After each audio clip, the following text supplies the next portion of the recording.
هموم المسلمين غدت كثيرة، قضاياهم بلا جدل مثيرة، فتلك جراحهم أدمت فؤادي، ومن آلامهم نفسي حسيرة. هموم المسلمين غدت كثيرة، قضاياهم بلا جدل مثيرة، فتلك جراحهم أدمت فؤادي، ومن آلامهم نفسي حسيرة. هموم المسلمين، هموم المسلمين، هموم المسلمين.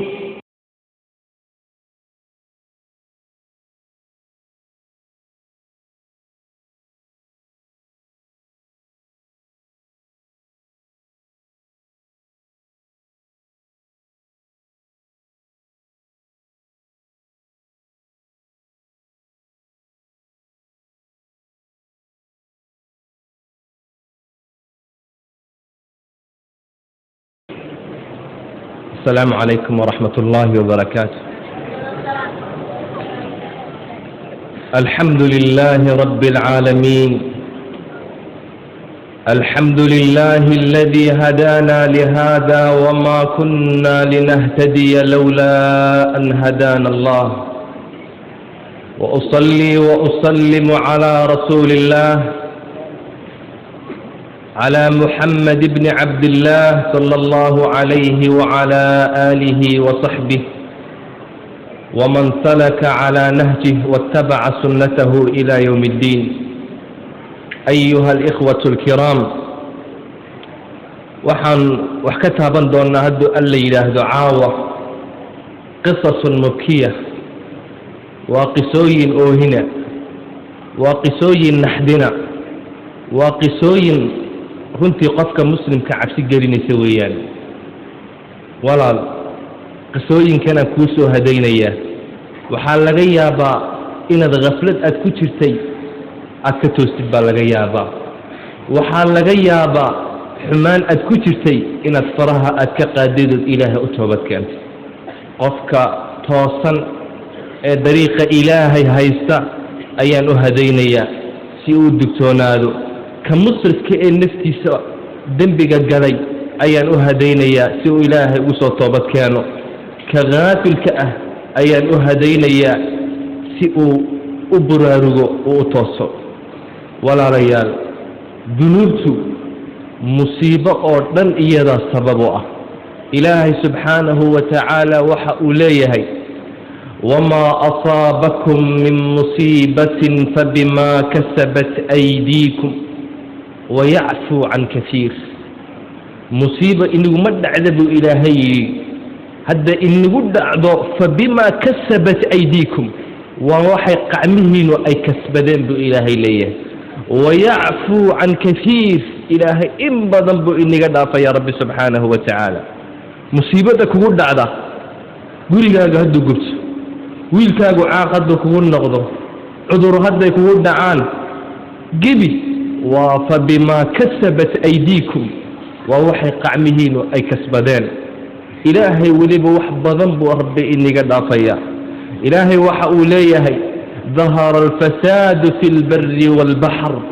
بما كسبت أيدي الناس ليذيقهم بعد الذي عملوا لعلهم يرجعون. إلهي وحأوليه فسادك أيا صوت ظاهري برقي بحر كيبا فسادك أيا كسو ظاهري وادتك وحي كسبدين أي قعمه قكو كسبدين بو إلهي ليه. إلهي وحأولي إلهي وحو الربا إنو دندسيو وحياله أي كسبدين بركود إنو دندسيو. إلهي وحأولي هددو ولو يؤاخذ الله الناس بما كسبوا. إلهي هدو دتك أوكو قبنا يوحي أي كسبدين أي شقيستين أي حمان أي لي مادين ما ترك على ظهرها من دابة. أرض كوركيغا قفي مسعودين بإلهي لي قف والبدن بيقو اسمي يا رب هدوكو قبنا قف أرض ما كور سعودين. إلهي والعاسي يا ربي سبحانه وتعالى. أرض لقو عاسي، سمد لقو عاسي، ديارها نحدو لقو عاسي، ميل والبا بدأ نحدو ذا ربي لقو عاسي سبحانه وتعالى. إلهي وادل قاطي، إلهي أدو مدي سواء دافيا. laakiin waxaad ogaataa dunuubtu iyada ummada soo halaagtay iyada qurun soo halaagtay ilaahay subxaanahu wa tacaala labadii aabbo xaawo iyo aadam labadeenni aabbo hooyadeen xaawo iyo aabbaheen aadam jannadii maxaa looga soo saaray waa dunuubtaa ka soo saartay ibliis maxaa loo nacdalay oo naxariista ilaahay looga fogeeyey waa dunuubtiisii weeyaan qoomkii nebiyullaahi nuux maxaa loo qallibay qoomkii gebigiisii oo loo qaraqay waa dunuubtoodii weeyaan ree cad muxuu ilaahay dabaysha ugu salliday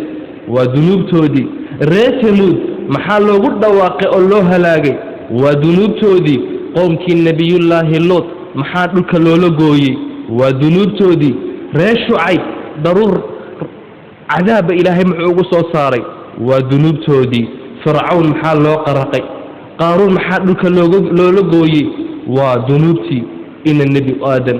dunuubtaasaa ku halaagaysa ina nebi aadamow ilaahay rabbi subxaanahu wa tacaala waxa uu leeyahay wamaa asaabakum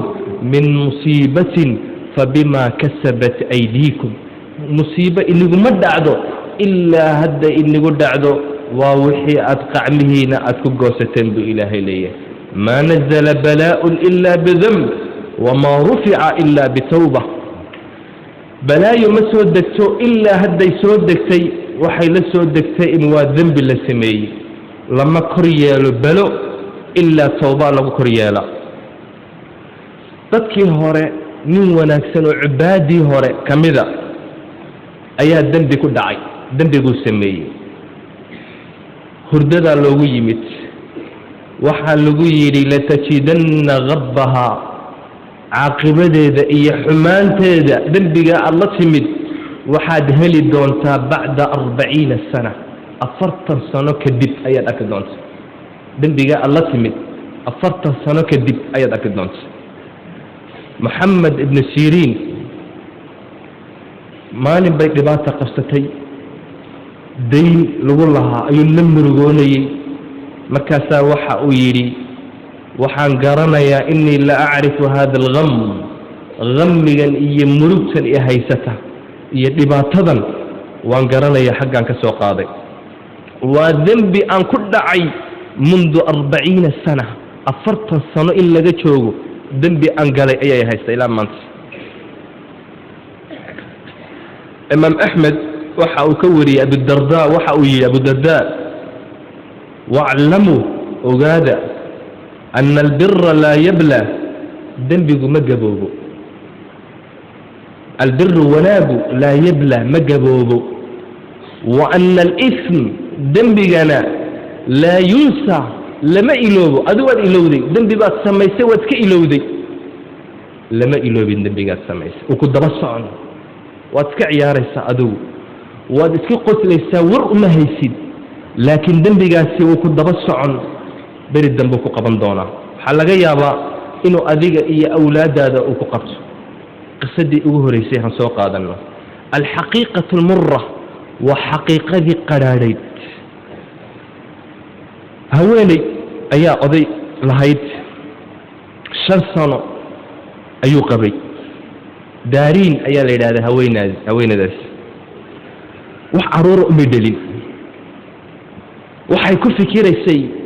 maalinka ay noqon doonto hooyo ay ilmo yeelan doonto ilaahay bay baryaysay rabbi subxaanahu wa tacaala inuu ilaahay walad saalixa u siiyo ayay baryaysay in badan ayay ducaysan jirtay ilaahu walad isii ilaahu 5 sano yaan ku baryayaa rabbiyow walad isii ilaahu walad isii aad bay u ooyi jirtay waxay ku fikiri jirtay maalinka hooyo noqon doonto ilmo yar arki doonto ayay ku fikiraysay haweenaydii waxay is aragtay isbedel bay iska aragtay caadadii baa ka joogsatay iyadoo madax xanuun leh is aragtay waxay aragtay iyadoo isbedeshay ayay is aragtay dhakhtarkay tagtay way isbaadhay odaygaa raacay wuxuu dhakhtarkii u sheegay inay uur leedahay way faraxday farxad 5 sano sugaysa farxad isqaadi kari weyday dadkeygii bay ugu sheegtay farxad waa la isku yimid farxad ducaa la sameeyey wiilkii ay sugaysay ayaa yimid oo dhashay waxay u bixisay Muhammad ay u bixisay laakiin wiilka waa lagu jeexay aad bay ugu faraxday wayna ku dhibaatootay jeexitaanka ilmaha lagu jeexay ku dhibaatootay odagayga waxay ka codsatay in ay u qabto haweeney u shaqaysa khaadimad iyo qabo uu qabtay waxa jiraysa islaan daa oo faqiirada oo miskiinada oo guriyaha u shaqaysa ayaa jirtay islaantii buu u keenay si ay ugu shaqayso markay toddobaad u shaqaysay ayaa waxay ku tiri haweeneydii daarin bay ku tiri islaan da'an ahay laakiin inan yar baa guriga ii joogta anu andhalay inantaasaan kuu keeni ha kuu shaqayso anaana shaqada bari maalin la joogi ay ogolow bay tiri waayahay bay tiri sidii bay inanteedii yareed baa u keentay inantii baa ay shaqada tusaysay 20 maalmood ayuu shaqaynaysay islaantuna ay agtaagneed gabadheeda tayad da'deedu 17 jir ayuu yahay aad bay u qurux badantay way soo labisan jirtay markay gurigan imanayso way soo qurxin jirtay soo labisan jirtay markaas iman jirtay daarin ba aragtay mar walba isa soo qurxisa waxay ku tiraahday soo qurxin way cabsanaysaa odagayga oo cabsanaysaa in meesha fidna ka dhacdo maybu ku yiri maxaa dhibaato ah iyadoo farxum intay ku iman lahayd soo qurxisa dhibaato male inay faliisiiso ay doontay waxay tiri wuxuu ku yiri may 40 ka dhamayso kadibna markaa iska faliisi laakiin aan ku shaqayso tiyara guriga ka shaqaysaa way soo qurxisaa 37 maalmood markay u shaqaysay ayaa gabadhii daarin xumadii xanuun dhiigii nifaaskii ayaa xumad ka qaaday ku xanuunsatay odaygii ayaa si caadadiisa si aan ahayn ayuu subaxdii markuu soo baxo uu iman jiray uu wareeysan jiray sideed xalay ahayd wadigii xanuunsanayay maxaad subax uu iska soo kacay baabku mu ka baxay way shakiday maxaa dhacay bay tiri talo muxuu ii soo mari waayay oo ii baridin waayay way shakiday gabadhii shaqeeda ahayd baa u dhawaaqday gabadhii ayaa maqli weyday aad buu xanuunsanaysaa way soo kacday iyada raadinays aqalkii bay dhaxmar martay way ka weyday qolkii ay seexanaysay ay ka raadisay way ka weyday guriga xaqii mandarada ahayd oo kacday waxay aragtay qolkii odagaygu u seexanayay oo ay wala seexan jireen oo dharkii hurdada xiran tahay oo hurdo lugta du saartay albaabkay furtay waaba gabadhii oo waa maxay bay tiri waxaad samaysay way ku qayliday ma waxaad seexanaysaa guriga odagaygaad seexanaysaa oo dharkaygii baad xidhanaysaa dharkii hurdada miyaad xidhan waxay ku tiri hadalkaaga u fiirso ha igu dambaabi gurigan anigaale ma ogid uu i guursaday odaygu in 7 laga joogaba caruusad baan ahay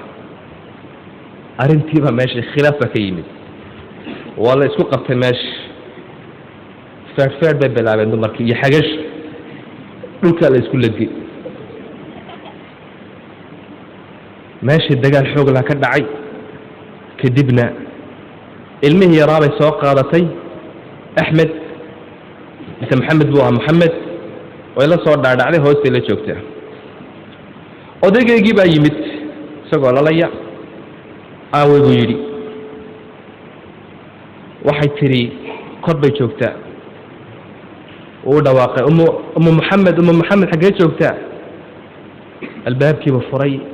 waaba iyada oo meeyda oo caloosho jiifto oo dhiiga ka soo dareeray meel socdo oo dhawaaqay khadimadii baa soo oroday meeshii bay timid waxay tiri maxaa dhacay subxaanallah iyadoo fiican ayaan ka imid hab kori ma ku ori meesha ma kori karaysid laakiin way kortay xagiibu dhawaaq dhuftay أخيرا وحي سعتبا قصدي dadkii jaarka yimid dhakhtarka loola orday dhakhtarkii wuxuu sheegay inay dhimatay albaabka fardada albaabka ayaa meeshii laga jeexay ka gashay nabarkuna uu furmay sidaas ku dhimatay ninkii dhakhtarka ahaa waxa uu yiri miyuuna qofil la joogin markaas mayduu yiri wiilkayga yar ma la joogay maxamed waa qadar ilaahay baa la yiri saasa lagu aas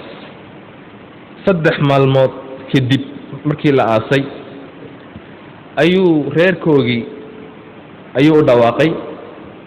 gabadha xaaskiisan dhintay uu ogeysiiyey gabadhiina way dhimatay ee kaalaya aabaheed hore u dhintay ahayd hooyadeed iyo walaalkeed baa yimid waxay ku soo tashadeen inay wiilka yarna ay qaataan maxamed ay korsadaan iyagu u soo dhaweeyay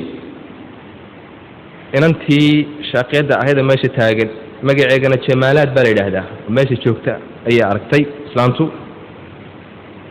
waxay ku tiri odagay ku tiri gabadhani waa ayo abu maxamedow waa ayo gabadhani waxa uu ku yiri zawjati waa haweeneydii daarin iyadoo aan nool baan guursaday gabadhan masaasa bay tiri haa way shakide markaa waxay tiri gabadhaydii yaa dilay see u dhimatay waan ka shakisanay habkaad iigu sheegtay inay u dhimatay gabadhan may joogtay haa gabadhan waan qabay laakiin lamay joogin maalinkaas qadar allah dushay fuushay albaabka jeedhay nabarkaasaa ku furmay gabadhii yareed bay eegtay caruusadii jadiidka ahayd waxay tiri maxamedow i dhegayso إذا كانت الحقيقة اختفت عن المخلوق حقيقة هذا كقرصوناتي مخلوقا أي كقرصونتها حقيقة فلن تختفي عن الخالق إله خالق كقرصوناني ميس ولي إلو دنبيغن مو لإنا لإسك إلوبي لكن إله إلوبي مايو وأكو دبص عن أرنتاسي أبو محمد وما أبين أرنتاس waxa uu yiri kullu insaan yaakhudhu nasiiba qof walba nasiibkiisu qaadan way dhimatay nasiib abu maxamed waxa uu doonay inuu sharaab iyo shubo oo iska diiday islaantii way xanaaqsantahay waxay tiri ilmahan korsanayna anaka ka xaysanayna waayahay buu yiri waxa uu ku yiri bishii walba masruufkan keeni may bay tiri anaka korsanayna adeerkii ayaa wiilka qaaday way baxeen haweenaydii shaaqiyada ahayd jamaalaad la oranayay gurigii viilada ahaa ayay ku nimcaysataa ku dhex noosh marna dushay tagtaa marna hoos nolol fiican ayay ku noosh faqirnimadii way ka raysatay xaalkeegu wanaagsanaaday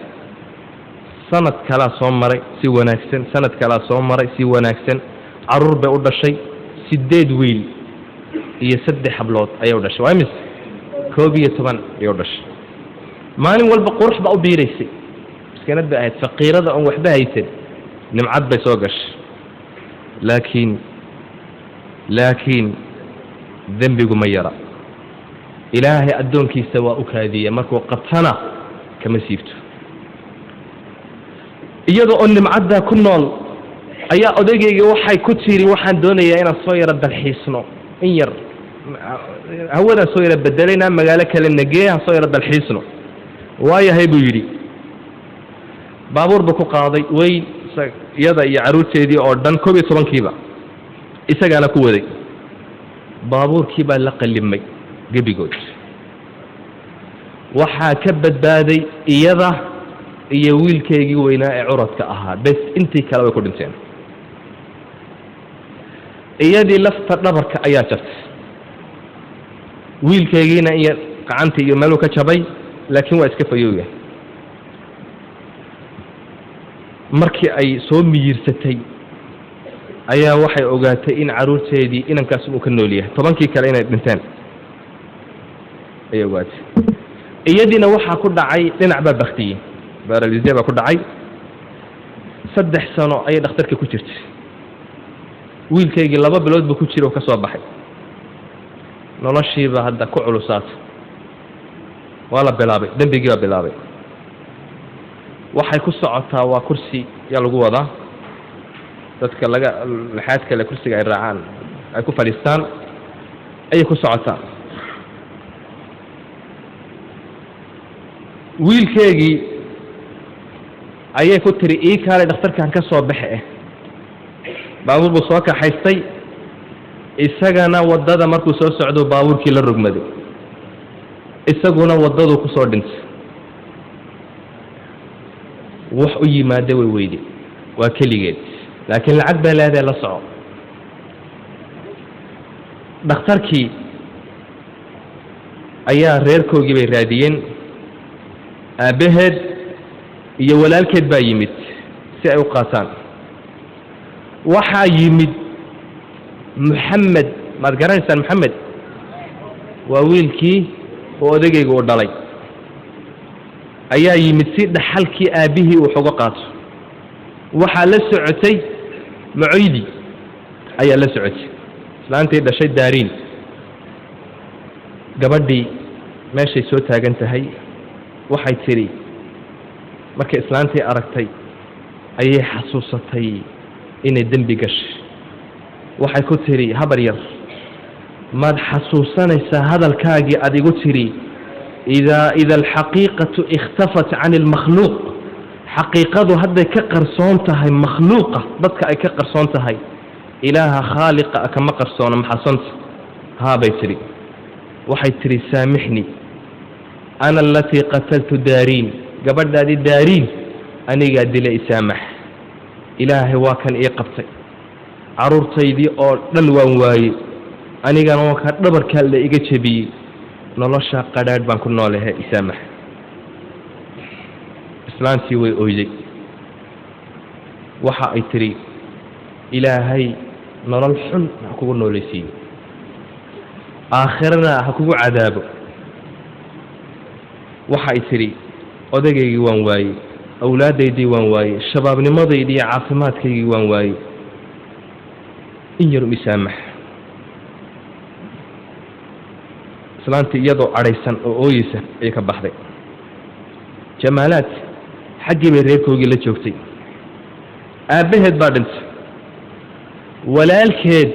ayaa u hadhay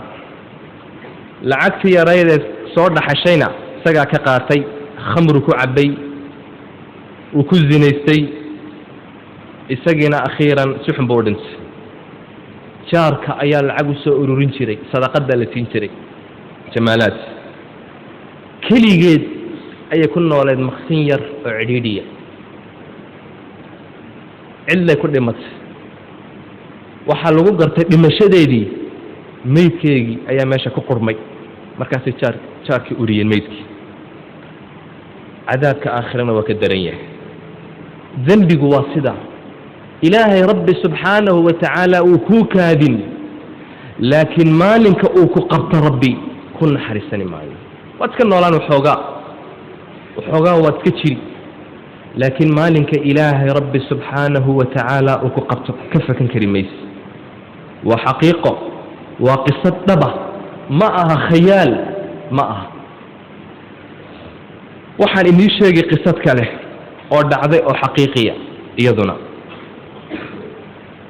qisadani waa 2 usbuuc reexayso noloshaada oo dhan iyo qoyskaaga oo dhanna ha baaba'o qisadani wiil yar oo dhalinyara oo jaamacadda dhigta ayaa jaamacadda ayuu galay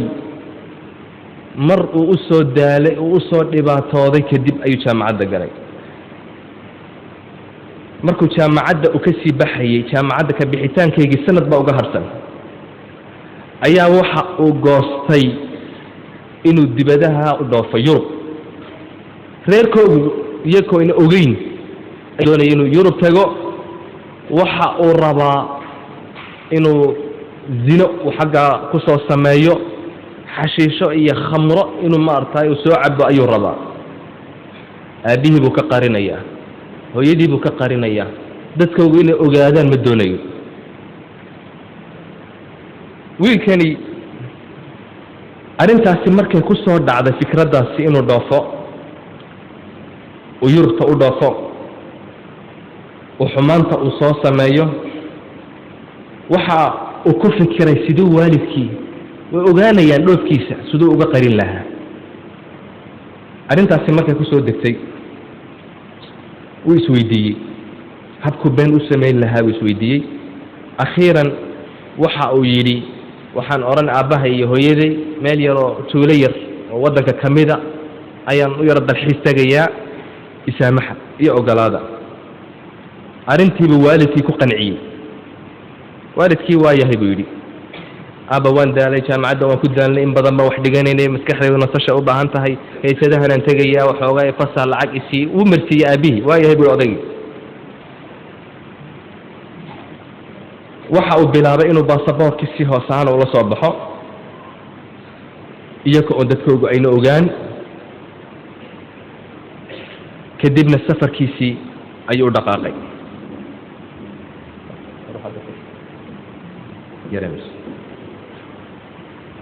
lacagtiina aabbihii uu siiyey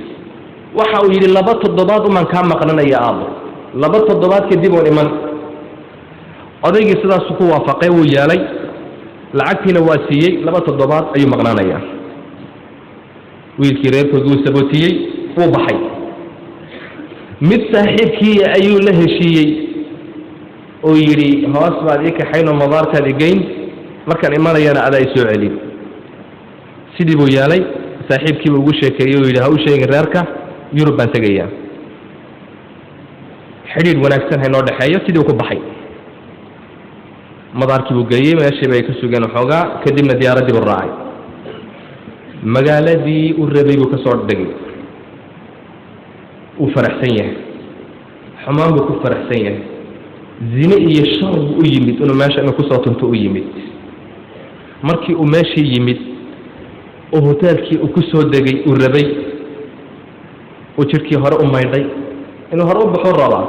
caawaba inuu ka faa'iidaysto rabaa waqtiga isla markiiba wuxuu codsaday in khamro loo keeno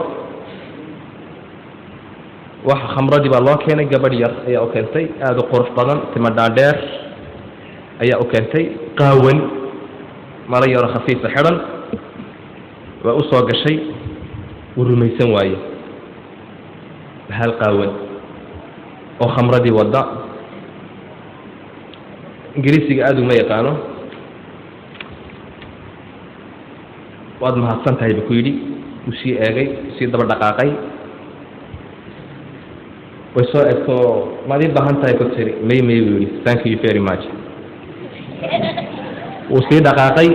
wuxuu u dhaqaaqay xagga iyo wuxuu siiyey hoosta tag hoteelka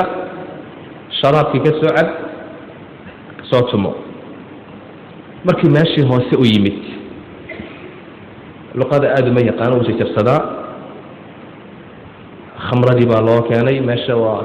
boqolkiiba kala midaba ayaa meesha la ciyaarayaa waa la daansayaa waa waxbaa socda meeshii uu soo degay gabadh baa u timid uu u malaynaya tii inay tahay aada u qurux badan tii baa la fadhiisatay waxa uu ku yidhi naa tii markii hore ma tihid waana habayt waad isbedeshay ha dharkii umaan bedelay buu ku yidhi ayay ku tiri way u sheegtay waxay ku tiri anuu dadkan raaligeliyaa sharaabkan u keenaa waxay u baahan yihiin oo dhan baan siiyaa si hoteelkan qofku uu mar walba u yimaado xaggii buu habeenkii o dhan kula soo jeeday waxa qolkuu ii raac buu ku yidhi qolkii bay isku raaceen xaggaas ayay 3 saac ilaa 4 saac ayay ku sheekaysanayeen khamradii bay cabbeen way sakhraameen zini iyo xumaantii bay ku dhaceen xaggii buu kala dhacay way agjiibsatay subaxdii markuu tooso naagtii agjiibta uu argagax maada tafcaliina huna xaggan maxaad ka qabanaysa yaa ku ogolaad inaad soo geshid markaas u sheegtay tiri adiga oo caynkaas oo adiga ii soo dhaweeyay caynka waa u sharax garaan noqo yidhi sharaabkii uu la cabbay xaggiiba haddana sharaab kale u keentay madaxa xanuunay jirkuu soo yaro maydhay kadib xaggii buu ka sii maysay sharkiisii iyo fasaadkii khamradiibuu sidii u cabbay naagtaasuu la noolaa 2 toddobaad khamraduu cabayey zinadaasuu ku dhacay xashiishadii iyo wax walba soo jeed buu waqtigiisu ahaa 2 toddobaad buu sidaa ku dhammaystay subaxdii uu noqonayo 2 toddobaad ay u dhammaatay ayuu gabadhii ku dul ooyey isku dul ooyey nina ku dul ooyey waan kuu soo noqon doonaa iyo kadib maalmo ma ka maqnaan iyaduna ku dul ooyday wadankiisii buu ku soo noqday isaga oo faraxsan sharkii uu ku dhacay ku faraxsan xumaantii ku faraxsan gabadhii quruxda badneed ku faraxsan ayuu yimid saaxiibkii baa madaarka ka soo kaxeeyey baasaboorkii meel iska dhigay hooyadii aabihii u yimid sheeko caadiya oo meeshii waa iska fiicneed waa wadankeenu uu qurux badan yahay xaggaas ayuu ka miistay jaamacaddii buu ka baxay ninkii kadib shaquu helay wuu shaqaystay waxa uu yidhi waxaan doonayaa aabba inaan guursado haddeed naagtii iyo hoteelkii maskaxdiisa kama bixin mar walba wuu ku fikiraa si uu isku ilowsiiyo ayaa waxa uu siiyey iska guurso laakiin ogow ilaahay rabbi waa u cadhaysan yahay rabbi subxaanahu watacaala dembigaana waa loo qabanayaa uu ku reexaysanaya xataa qofku hadduu dembi uu ku dhaco waa inuu ka murugoodo dembiga uu maskaxdiisa ilowsiiyo inaad mar walba aad soo ceshatid ma aha waa ka murugoodo inuu ka murugoodo way qofku isagu waa soo ceshanayaa gabadhii oo la hadlaysaa lagu qoslaysaa isagoo xumaantii samaynaya isagoo khamradii cabaya wixii oo dhan wuu guursaday waxa uu guursaday gabadha adeerkii u dhalay ayuu guursaday waa isdiyaariyey oo waa diyaar garoobay aroos fiican ayaa loo qabtay 2 bilood kadib ama 3 bilood haweenaydiisii waxay tiri uur baan leeyahay la soco uu farxay aad buu ugu farxay aabbu noqon doonaa maalin maalimaha ka mida isagoo oo ku fikiraya markuu aabbo u noqon doono oo baabuurkiisii wata waa islaantiisu markii ay dhalmada bil uga harsan yahay weeyaan ayuu accident galay baabuur kale isjeedheen madaxa ayuu meel ku dhuftay dhakhtarkaa loo qaaday dhakhtarku bil ku jira bil kadib haweenaydiisii baa dhakhtarkii iyadana loo qaaday way dhashay wiil bay dhashay dhakhtarkii ayaa loogu geeyey aad buu u farxay markii uu rabo inuu ka soo baxo dhakhtarka ayaa waxyaalo jirkiisa ayaa ka soo baxay kulayl xumad kulul ayuu yeeshay dhidid fara badan ayuu yeeshay shuban ayaa ku dhacay qufac aan kala go' lahayn ayaa helay waa la baadhay waxaa la ogaaday aids inuu ku dhacay sida ayaa la ogaaday waa naagtii wuxuu ka soo qaaday ogow arrintii meeshii baa laga saaray qol gaara ayaa lagu xidhay dhakhtarka aabihii baa xanaaqooy maxaa wiilkayga qolka gaarka loogu xidhaynaya waa loo sheego waxaa la yidhi wiilkaaga cudur khatara ku dhacay xaggaasu ku xidhnaanaya waa loo sheegay sidaa baa ku dhaca la yidhi odaygii isagoo oo aada u murugaysan ayuu wiilkiisii soo kortagay waxa uu ku yidhi ii sheeg runti berigii xaggeed u dhooftay dhul xaaraanna u dhooftay khamrada lagu cabo lagu zinaysto miyayna ahayn wuxuu diidaba markii dambe haabuu yidhi uu u sheegay waxa uu yidhi meeshaas ayaan marka u dhoofay khamrana waan cabbay waana zinaysay markuu intaa u sheegay odaygii naxdin isagana dhinac baa baktiyey baalisay ina batsha rabbika la shadiid qabashada rabbi way adagtay odaygii waa la qaaday dhinac baa isagiina dhakhtarka dhinac laga jiifiyey wiilkii ayaa loo sheegay in haweenaydiisii ay imanayso ay soo booqanayso ولي ويلكم ما أوجه إنه حنون كان وكل عين ما أوجه هوين ديسي أيام ماشي تمد وحيكون سيري لقد ظلمتني واد الظلمضي إنك هاجينا واد الظلمضي دبنا وأركي ميسد إنك هاجي أجو مركز سواحة وكيل محاد عي وحيكون سيري مياد أكتها حنون كاجا ميبيري سلا سويا بيكون الحنون كاجا أي رسبة قطع نحدنتي ماشى وكل عي نفتك بحري ودنت إسقي إيادي ماشي بكو حنوستي أدي ويدي إيادي نوحى دعي ولا كحيي markii ay meesha ku oyday waxoogaa ku xanuunsatay ayaa dhakhtarka loo qaaday waxaa loo sheegay inay iyaduna ayris leedahay sida iyada iyo wiilka yarba iyadii naxdin markaas way waalatay naxdintii bay waalatay qol baa lagu xidhay wiilkii yaraana waa laga qaaday oo laga fogeeyey odaygii meesha ayuu ku sakaraadayaa dhinac baa baktiisan odaygaygii dhimay wiilkii yaraa iris buu leeyahay meesha iyadii waa tan waalan oo iris bay qabtaa xaggaas iyadana maas lagu hayaa haweenayda aabbaheed baa yimid iyo walaalkeed ayaa yimid si iyadoo dhakhtarka ka soo saareen wiilkeyga bal ha aragto in yar ha aragto bay yidhaahdeen si ay nafteeda u degto muddo ayayna arag wiilkeygii bay ku soo booday laabtay ku qabatay xoog bay ugu dhegtay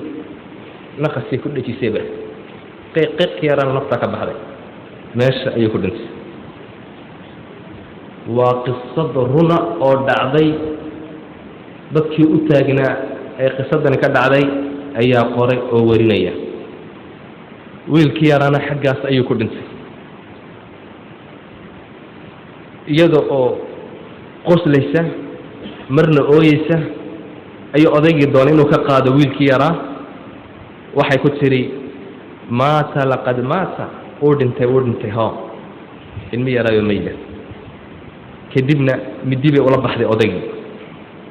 wuu hanjabtay aqalkay kortay waa isku soo xidhay mar waa hadda ayay xadhi ku xidhay waa isa soo sodhay xaggaasa iyadiina naftu kaga baxday qoyska iyo reerka maxaa baabi'iyey aan isweydiino waa zinadii uu maalinkii galay uu ku farxay uu mar walba ku soo ceshanayay ayaa way ka daba timid haddaad adigu ilowday ilaahay ma iloobin إلهي ما إلوبي نبي وحا يقول صلى الله عليه وسلم إذا ظهرت المعاصي في أمتي معاصي مركي أمتي إذا أي كسو ظاهر أي كسو بحضر سو موقته إلهي سبحانه وتعالى وحكو عامية لا قبيقول عذاب من عندي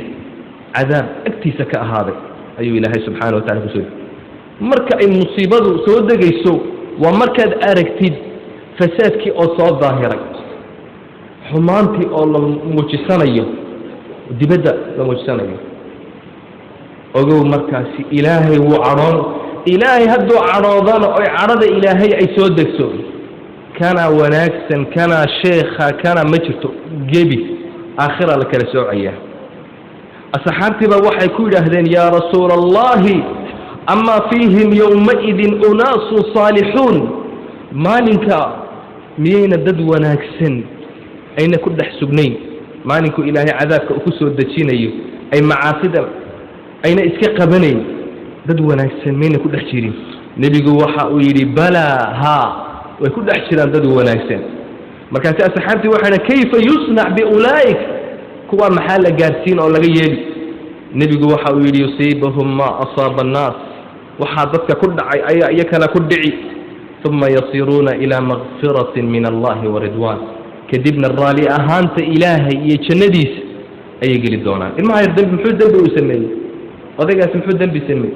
ودنبقي أضيقا وحا الوقف إنك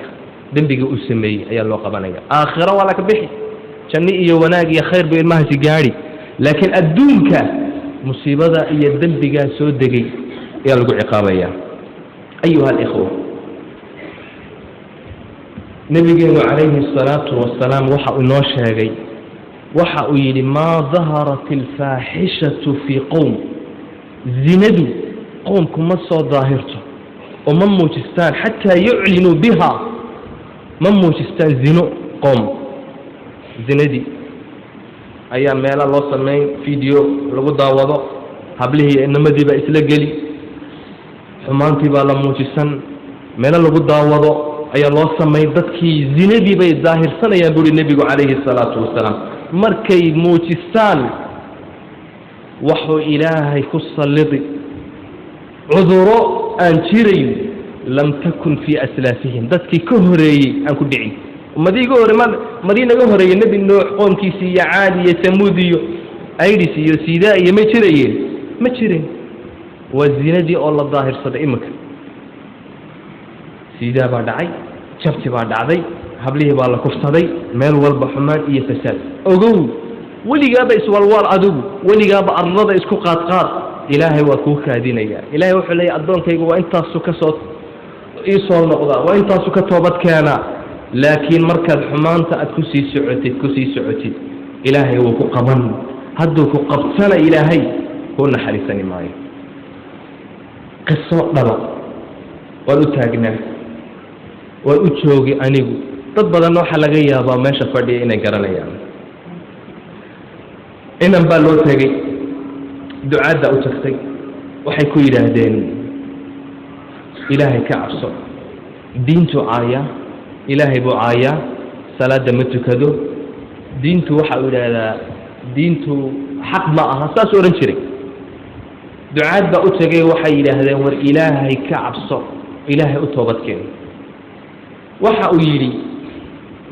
ماشي فرديان وحا أيلي جيسته وحا إلهي بدو عرسين إنسان هي عذاب في سمياء إلهينا وحا قسمايا هدي وإمقليو وكا أن عايه وحيقا قادب يلي والله العظيم وحقيقة ونشوق عنه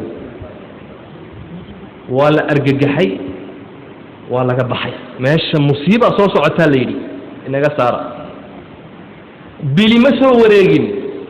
ويسك قسلي ويسك عياري بابور كيسيبو كحيست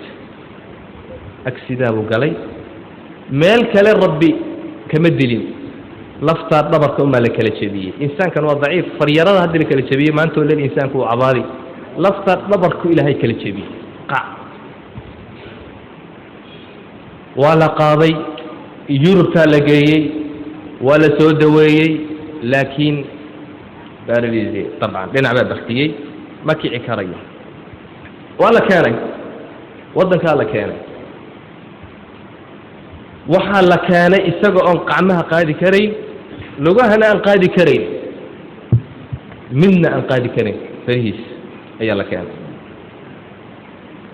وأن أتقني وأن النصيحيني وحلقي هذا إنه توبت كانوا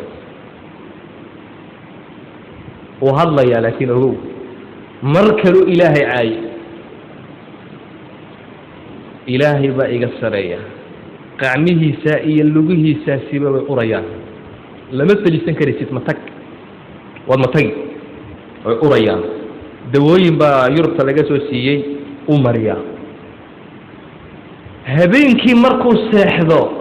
وحلا وحا برابر إيا جير إيا جنع إيا محانكو وحلا وحا شارك أوردن مالهاس أوردن باكو سأورورا حيوان أوردن markaas qacmihiisan iyo lugaha ma dareemayo isagu waa la cunaa subaxdii markuu toosan uu arkaya inta loo la cunay lugihiisii oo la cunay uu dhawaaqaya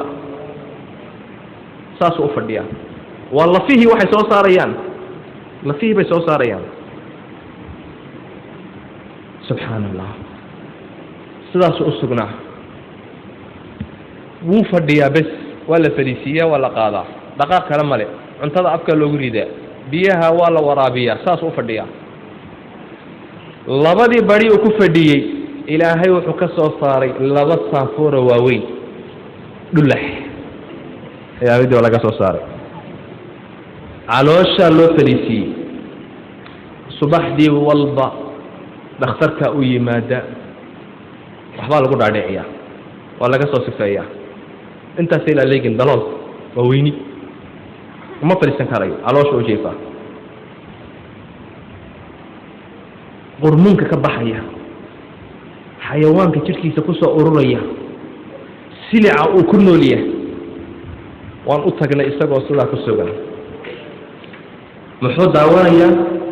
filmaan xun oo anshax xun buu daawanaya caloosha u jeefaa iroda buu leeyahay iro filimka ajab yacni waxa weeyaan waa xaaladtii ugu dambaysay ayuu ku sugnaa silic cuntadii kuma dhaadhici karayso wuxuu sidaa u ku sugnaadaba markii dambe hooyadii buu beryi jiray dadkii qaraabadiisa way ka tegey gabadhi guriga uma shaqayso gabadhii guri ka shaqaynaysa way ka tagtay waan ma tagayaa bay tiri gurigoo dhan baa uraya hooyadii baa ku soo hadhay xataa walaalkii uu ka tegey xataa walaalkii uu ka tegey wuxuu beryi jiray qofka u yimaada walaal iga nax maxaan kuu qabtaa idaldal idil nafta iga qaad inaan dhinto ayaa ii dhaanta noloshana ku noolahay xaaladaasoo ku noola ayuha alikhwa sidii isaga oo ku nool buu dhintay maxaad u malayn ilaahay cadhadiisu way daranta waxaa dhacay waa qisa xaqiiqiya waxay ka dhacday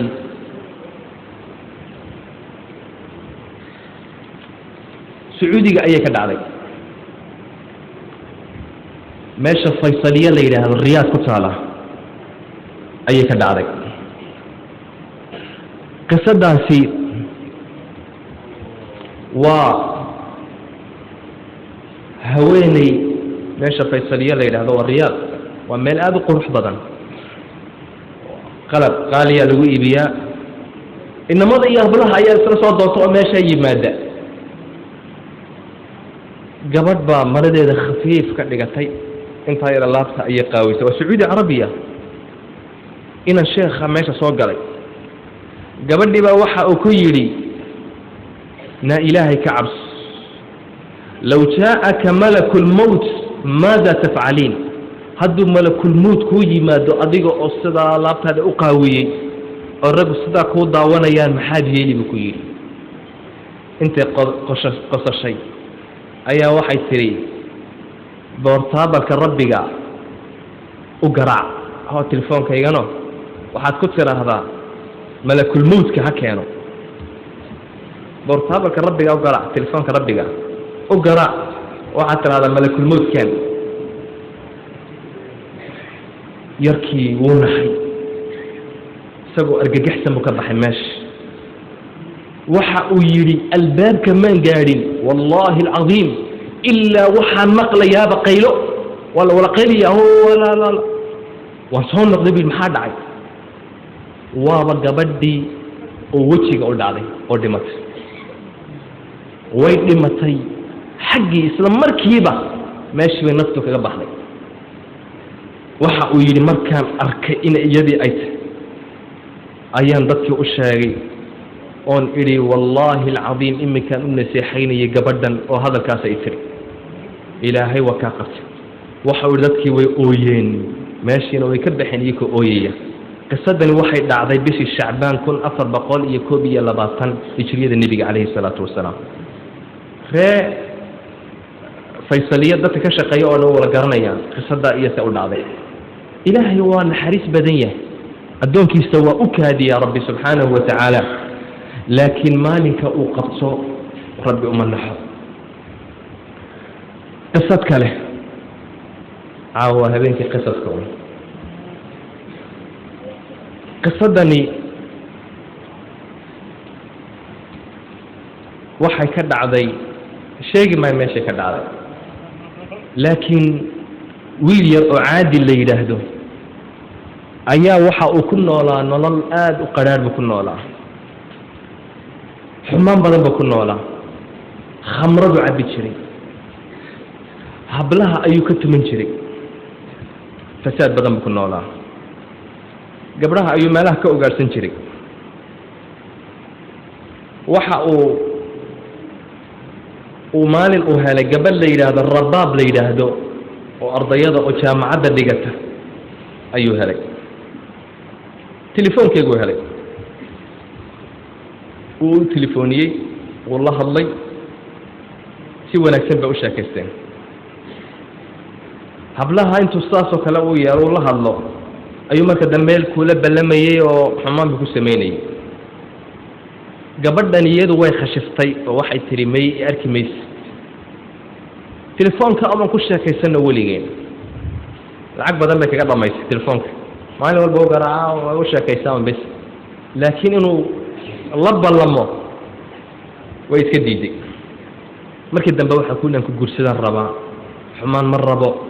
waxaas ku tul akhriyay. waxa uu ku yidhi guriga aan kuu diyaariyey iyo xamaanta aan iibiyey kaale soo arag haddaad beenta moodaysa.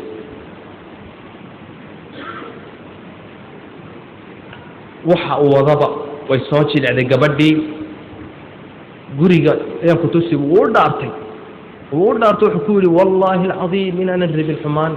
hadalkaagu manaag caqli badan baad u eg tahay, waxaan rabaa bes inaan ku guursado, gurigana soo arag. maalin subaxa gabadha kulliyadda dhigata jaamacadda dhigata aabaheed baa subaxdii sii qaada, duhurkiina isagaa soo doona, saasay ku noosh. aabaheed baa sii qaada mar walba, aabaheed oo oday aada u daran oo adag yahay. rabaab subaxdii markuu odaygii meeshii u dhigay ayay kula balantay inanka, waxay tiri meesha igu kaalay kulliyadda horteeda. meeshii buu ugu yimid, uu kaxeeyey, meeshii buu la tegey, guriguu tutusay, ay karesteen isaga iyo asxaabtiisa, qaar bay asxaabiyiin. gurigiibuu tusay, waa kan uu yidhi gurigu adigaa iskale, adaan ku guursanaya, xumaan ma rabo, waa kan nadiifta ah, waa kan sidana, waxaan oo dhan haddaad tiraahdo axmaanta liga bedel oon kaa bedel, xagguu ka waday. gabadhii wuxuu wadaba wuu ka tuntay, bes waxa uu ku yidhi sharaab baan inoo soo qabana, waan soo noqon, sii yara joog. aqalku dusha kaga sii qufulay, baabuurkiisuu kaxaystay, suxun buu u waday. hayga habsaan bay tiri aabbahay baa soo doonayay oo waktiguu imanayay ayaa soo dhowey, xoog buu u waday, mukhaalafuu sameeyey, waa la qabtay, taraafiigii baa qabtay, way kaxeeyeen, baabuurkaa lagu riday, waa la xidhay, muftaax isaga haysta, gabadhiina meeshay ku jirtaa. mid saaxiibkii oo muftaax haysta isaguna hablaha soo ugaarsada oo meesha keena ayuu u telefooniyey, wuxuu ku yidhi war hee gabadh baan ka tunto caynkaasoo gurigii baan de ku xidhay oo anigana waa la xidhay, iyadana aabaheed baa u imanayo kulliyadii bay tegaysaayo, bal de gabadha hore orod tagoo ka fur. waa isa soo daayay kiina, abaabkuu yaro gargaraacay, gabadhiina xaggay ku dhex ooyeysa, allah aabbahay baa imanay, alla maxaa yeeliyey, alla waktigii baa gaadhee, alla saasay haysa. uu ka furay, inanka xaamid baa la yidhaahdaa. markuu ka furay muxuu arkayba? waa walaashi, gabadhani waa walaashi. xaggiibuu naxdin, iyadiina naxdin. xaggii baa waxa uu yidhi ma xumaan baad keentay, karaamadayadii baad maaragtay ku ciyaartay, sharaftaydii baad ku ciyaartay, timahaygii wuu jijiiday. xaggiiba moot middi ayuu ku geliyey, sidaas ayuu ku dilay walaash. isaga Soomaali maxay tidhaahdaa god haddaad qodid dheerayn, haddaad dheeraysid inaad ku dhici doontidna mooyaane, yacni is-ilaaliga haddaad walaalkaa god aad u qodid aad ha u dheerayn, waxaa laga yaabaa in aad ku dhacdide, aad ha u dheerayn. marka haddaad qodaysid waxa uu rabay hablaha kale iyo xumaanta kale iyo fasaadka, waka walaashii baa lagu soo riday godkii. akhiiran iyadii ayuu dilay. ma sii wadnaa? قصة كله قصوين كان واحد وشيء وحويان إلا جوان تولو وحلو قاطو قصة دني واحد كده عضي يضنا وترك له ودوله لكن نين كان واحد ليله هذا مجي عيسى الصالح بالليله هذا ونين كان عصتا وشقيسته تاجره isagoo u socday meesha iyo Suuriya ayuu socday xalab طريقه isagoo ku jira ayaa baraf badan ayaa soo daay طريقه u sii marayay ayaa la mari karay baraf awgeed waxa uu siiri guriyahan طريقه ka sii sii maray guri kulleexa oo iska naso عادة ودادنا waxa weeyaan wadada dadka degan dadku ay ku soo leexdaan way la cunaan way la cabaan marti geliyaan lacag yar bay siiyaan saasay maarta subaxdana ku baxaan meeshana hotel ma jiro guriga ku soo leexday marka gurigii ayuu ku garaacay way ka fureen waxa uu ku yi meesha de wadadii barf badan baa ku daay habeenkuna waa madow yahay inaan ku nasto meesha lacag yar in siiyo ayaan rabaa waayahay bay yiraahdeen soo dhawow waa laba maqsin wuxuu ka kooban yahay gurigu maqsin iyo ka gala odayga iyo haweenadiisa maqsinka kalena wiilkooga ayaa gala way gurigii bay isku yimaadeen martidii bay raashinkii u soo dhigeen waa la wala cunteeyay xaqi waa lagu wala cunteeyay wiilka la seexay yiraahdeen isaga dhinac baa loo seexiyay wiilkii ninkiina dhinac baa furash loo dhigay inankii baa habeenkii soo kacay waxa uu la sheekaystay ninkii martida ahaa habku ganacsato habku u shaqaysto waxa soo dhan sidoo meeshii inankii uu la sheekaysanayay ayuu meeshii ku gamay ninkii martida ahaa furaashkiisii ku gamay meeshii buu seexiyay furaashkii buu maradii buu huwiyay isna furaashkii inanka ayuu iska seexday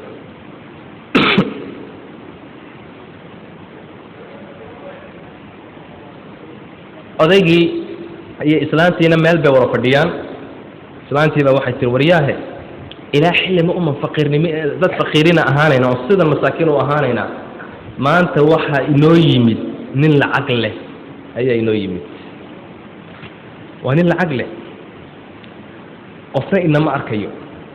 waa inaan maanta ninkan aan dubanaba waa inaan dilno oo xoolihiisa qaadano lacag badan buu haystaa waa adiga arkaya waa inaan dilno waxay wadaba way ku dhaqaajis meeshu triig male faynus baa la shitaa waayahay waa adiga in isaga dhinacaas seexisay inanka iga dilin bay tiri waa adigii martidana dhinaca seexiyay bahal faasu soo qaatay inuu daba socota wasax dhexe deewo bilaabay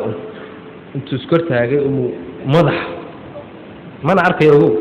madaxiisa markuu yaro ogaaday inuu ku dhufto waa qissa runa xaqiibu ku dilay qayladii wixii ninkii martida ahaa sara kacay tiriigii wixii baa la shiday